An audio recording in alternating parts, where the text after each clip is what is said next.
Bismillahirrahmanirrahim. Assalamualaikum warahmatullahi wabarakatuh. Perkenalkan, nama saya Muhammad Ramzi Ramsanjani.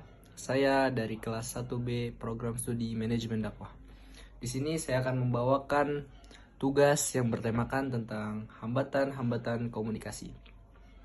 Sebelum itu saya akan memberikan sebuah definisi hambatan komunikasi menurut KBBI. Yang pertama, hambatan menurut KBBI adalah halangan atau rintangan. Sedangkan komunikasi menurut KBBI merupakan pengiriman dan penerimaan pesan atau berita antara dua orang atau lebih sehingga pesan yang dimaksud dapat dipahami. Kemudian saya juga akan memberikan definisi hambatan komunikasi menurut para ahli. Yang pertama, menurut Onong Usjahana Effendi dalam bukunya yaitu Ilmu Komunikasi, Teori dan Praktik. Dia mengatakan bahwasannya hambatan komunikasi adalah segala sesuatu yang dapat mengganggu, merintangi atau menghalangi kelancaran proses penyampaian dan penerimaan pesan antara komunikator dan komunikan sehingga pesan tidak dapat dipahami secara tepat.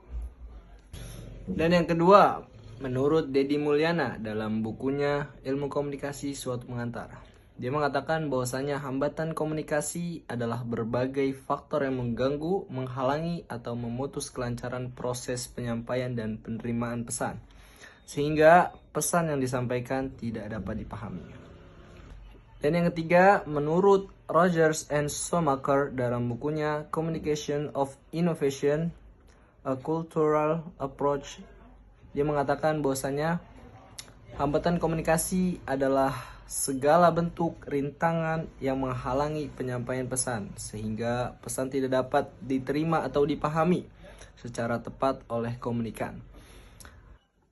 Yang keempat, menurut Joseph De Vito dalam bukunya The Interpersonal Communication Book, dia mengatakan bahwasanya hambatan komunikasi adalah segala sesuatu yang mengganggu atau menghalangi jalannya proses komunikasi sehingga pesan yang dikirim oleh komunikator tidak sampai atau tidak dipahami sebagaimana yang dimaksud oleh penerima pesan.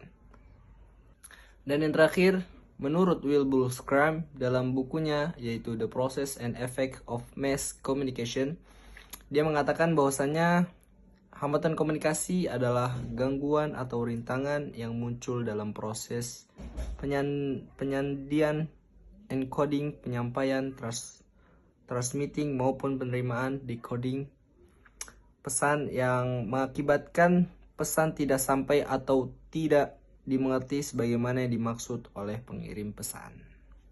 Di dalam buku Pengantar Ilmu Komunikasi karya Profesor Dr. Haji Asef Saiful Muhtadi MA, di dalam tersebut tertulis bahwasanya komunikasi manusia tidak selalu lancar, tidak akan selalu berjalan dengan lancar karena ada kalanya mengalami hambatan, gangguan atau distorsi. Jadi kesimpulan yang dapat diambil bahwasanya pengertian hambatan komunikasi adalah hambatan komunikasi adalah segala sesuatu yang menghalangi atau mengganggu tercapainya komunikasi yang efektif. Dan ini juga merupakan pentingnya kita mengetahui dan mempelajari hambatan komunikasi adalah agar ketika komunikator mengirimkan sebuah pesan kepada komunikan, itu pesan tersebut bisa tersampaikan dengan efektif. Dikutip dari jurnal penelitian terkait ilmu komunikasi yang ditulis oleh Raja Rahmadoni Riza Serdan, dia mengatakan bahwasanya agar komunikasi berjalan efektif maka kita harus memahami apa saja yang menjadi hambatan saat berkomunikasi.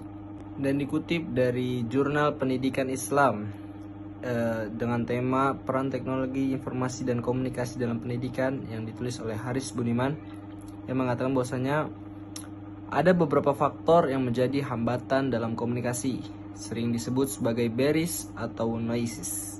Hambatan-hambatan ini meliputi yang pertama, faktor internal, hambatan yang berasal dari dalam diri penerima pesan atau pembelajar, yang termasuk hambatan psikologis, hambatan fisik. Dan yang kedua, faktor eksternal. Faktor eksternal ini adalah hambatan eksternal, hambatan yang berasal dari luar diri pembelajar. Yang pertama ada hambatan kultural, dan yang kedua adalah hambatan lingkungan. Dan yang paling terakhir, faktor penghambat komunikasi. Menurut Ursanto, ia meringkas hambatan komunikasi terdiri dari 3 macam. Yang pertama, hambatan yang bersifat teknis, yang kedua, hambatan semantik, dan yang ketiga, hambatan perilaku. Dan sebab-sebab faktor dari hambatan yang bersifat teknis, yang pertama, kurangnya sarana dan prasarana yang diperlakukan dalam proses komunikasi. Dan juga hambatan yang disebabkan oleh hambatan semantik, itu disebabkan oleh kesalahan dalam menafsirkan, kesalahan dalam memberikan pengertian terhadap bahasa. Yang terakhir, faktor dari hambatan perilaku adalah pandangan yang sifatnya a priori atau prasangka yang didasarkan pada emosi. Mungkin sekian materi yang bisa saya sampaikan, kurang lebihnya saya mohon maaf dan mohon dimaklumi. Wabillahi taufiq wal hidayah. Wassalamualaikum warahmatullahi wabarakatuh.